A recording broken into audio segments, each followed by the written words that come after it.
pessoal, esta videoaula está relacionada à continuidade da caminhada de compreensão da origem, disseminação e impacto do termo ideologia de gênero. Na videoaula anterior, acessamos o conteúdo programático do conceito de ideologia, a partir da compreensão de Marilena Chauí, publicada no livro O que é Ideologia. Esta compreensão esteve relacionada à origem do conceito de ideologia, mas também na sua compreensão em Augusto Comte, Emile Durkheim, como em Marx e Engels. Agora, nosso objetivo é tratar sobre o tensionamento que tem ocorrido em torno das políticas públicas LGBT e educacionais brasileiras. Segundo a discussão realizada por Sara Garbagnoli em 2014 no texto intitulado A Ideologia de Gênero, a irresistível ascensão de uma invenção retórica do Vaticano contra a desnaturalização sexual, o objetivo da criação do termo ideologia de gênero era o de rotular, deformar e deslegitimar o que é produzido no campo dos estudos de gênero. Assim, este tensionamento em torno das políticas públicas LGBT e educacionais brasileiras está relacionado ao termo ideologia de gênero, pois tal ação está baseada na deslegitimação da produção teórica dos estudos de gênero. Podemos afirmar que atualmente tem se intensificado no Brasil uma relação entre cristianismo e educação, Estado e religião. Tal afirmação está sustentada inicialmente na composição das bancadas do Congresso Nacional. Segundo a agência de jornalismo investigativo, a Pública, em matéria publicada em 18 de fevereiro de 2016, os maiores grupos de parlamentares da Câmara Federal dos Deputados têm seus trabalhos pautados por interesses corporativos, interesses conservadores ou por ambos. Para mostrar quais parlamentares defendem quais interesses, a Pública levantou a composição de 11 das bancadas mais atuantes. Além dos ruralistas, que contam com 207 deputados, esta agência de notícias mapeou outras gigantes da Câmara: a evangélica, com 196 deputados, a empresarial, com 208 deputados, a das empreiteiras e construtoras, com 226 deputados, e a dos parentes, com 238 deputados, ao maior agrupamento da Casa, confirmando, segundo esta agência de notícias, uma tendência de aumento do número de deputados com familiares políticos. Contudo, o poder de articulação vai muito além do mero trabalho realizado com seus pares participantes da mesma bancada. Ela realiza-se em uma articulação em rede, sendo que os deputados que participam de uma bancada também participam de outras bancadas. Como indicado pela mesma matéria publicada pela Pública, tomando como exemplo os deputados que fazem parte da bancada evangélica, destes, 76 fazem parte da bancada das empreiteiras e construtoras, 84 da bancada agropecuária, 83 da bancada dos parentes e 77 da bancada empresarial.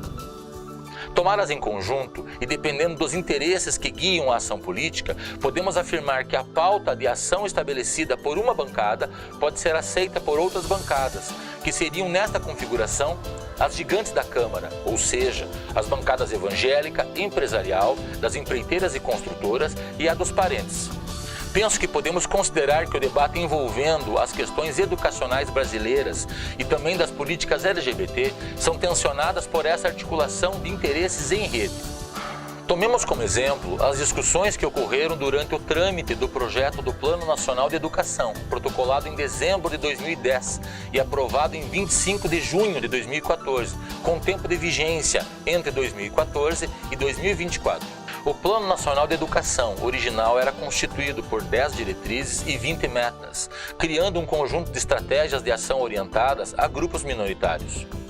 Em específico, o texto da Estratégia 3.9 tinha por meta implementar políticas de prevenção à evasão escolar, motivada por preconceito e discriminação à orientação sexual ou identidade de gênero, criando rede de proteção contra formas de exclusão associadas. Segundo a matéria veiculada no site Terra, em 22 de abril de 2014, após ser alvo de polêmica, deputados retiraram a questão de gênero do Plano Nacional de Educação. Para os deputados que argumentaram a favor da alteração, as formas de preconceito já estavam contempladas no texto. Segundo esses deputados, colocar a questão de gênero e orientação sexual iria favorecer o que chamaram de ditadura gay. Outros parlamentares consideraram a retirada da questão de gênero um retrocesso, pois, como afirmado pela deputada Fátima Bezerra, a escola, mais que outro lugar, não pode ser surda e muda, reproduzindo os preconceitos da sociedade. Outro exemplo dos retrocessos que nascem também da composição das bancadas da Câmara dos Deputados, anteriormente tratada, refere-se ao programa Escola Sem Partido. O projeto de lei número 867 de 2015 inclui, entre as diretrizes e bases da educação nacional, o programa Escola Sem Partido. Em seu artigo 2º, este projeto de lei estabelece que a educação nacional deve atender aos princípios de neutralidade política, ideológica e religiosa do Estado, pluralismo de ideias no ambiente acadêmico, liberdade de aprender como projeção específica no campo da educação, da liberdade de consciência, liberdade de crença, reconhecimento da vulnerabilidade do educando como parte mais fraca da relação de aprendizado, educação e informação do estudante quanto aos direitos compreendidos em sua liberdade de consciência e crença e direito dos pais a que seus filhos recebam a educação moral que esteja de acordo com suas próprias convicções. Após fazermos uma análise desta proposta de lei, evidencia-se grande contradição no que diz respeito à afirmação de que a educação deve ser constituída por um pluralismo de ideias no ambiente acadêmico, ao lado da busca de neutralidade política, ideológica e religiosa do Estado. Também a afirmação da neutralidade política, ideológica e religiosa do Estado, ao lado da existência de uma frente parlamentar evangélica do Congresso Nacional, que conta hoje com a participação de 199 deputados. O artigo 3º deste projeto de lei fortalece tal contradição, pois afirma que são vedadas, em sala de aula, a prática de doutrinação política e ideológica, bem como a veiculação de conteúdos ou a realização de atividades que possam estar em conflito com as convicções religiosas ou morais dos pais ou responsáveis pelos estudantes. Esta lei inviabiliza a prática docente de qualquer subcampo do conhecimento científico, só pelo fato de que o conhecimento científico é constituído por elementos que estão em conflito com convicções religiosas.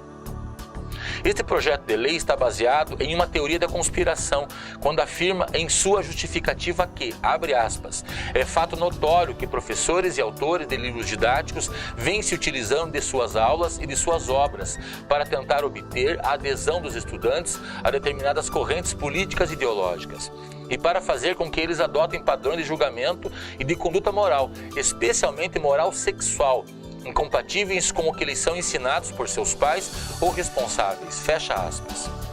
Novamente, fica impossibilitado o contraditório no que se refere às visões sociais de mundo religiosas. A escola perde sua principal característica, que é a criticidade em relação à realidade.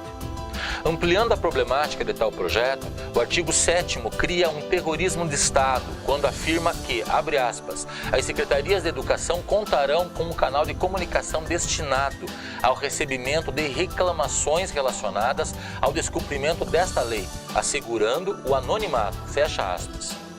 Outro elemento que devemos tratar refere-se ao projeto de lei 1411 de 2015. Mesmo que esta PL tenha sido retirada pelo deputado do PSDB, Rogério Marinho, do trâmite do Congresso Nacional, faz-se necessário tratar do que este projeto de lei estabelece, da tipificação do crime de assédio ideológico. Segundo esse projeto de lei, modificando a Lei número 8.069, de 13 de julho de 1990, estabelece com pena de detenção de 3 meses a 1 ano e multa ao docente que expor aluno a assédio ideológico, condicionando o aluno a adotar determinado posicionamento político, partidário, ideológico ou constranger o aluno por adotar posicionamento diverso do seu. Gostaríamos de salientar que a Constituição Federal de 88, em seu artigo 206, estabelece que no Brasil o ensino será ministrado com base nos princípios de igualdade de condições para o acesso à permanência na escola, mas também liberdade de aprender, ensinar, pesquisar e divulgar o pensamento, a arte e o saber, o pluralismo de ideias e de concepções pedagógicas. Como visto até agora, evidencia-se um tensionamento em torno das políticas públicas LGBT e educacionais brasileiras.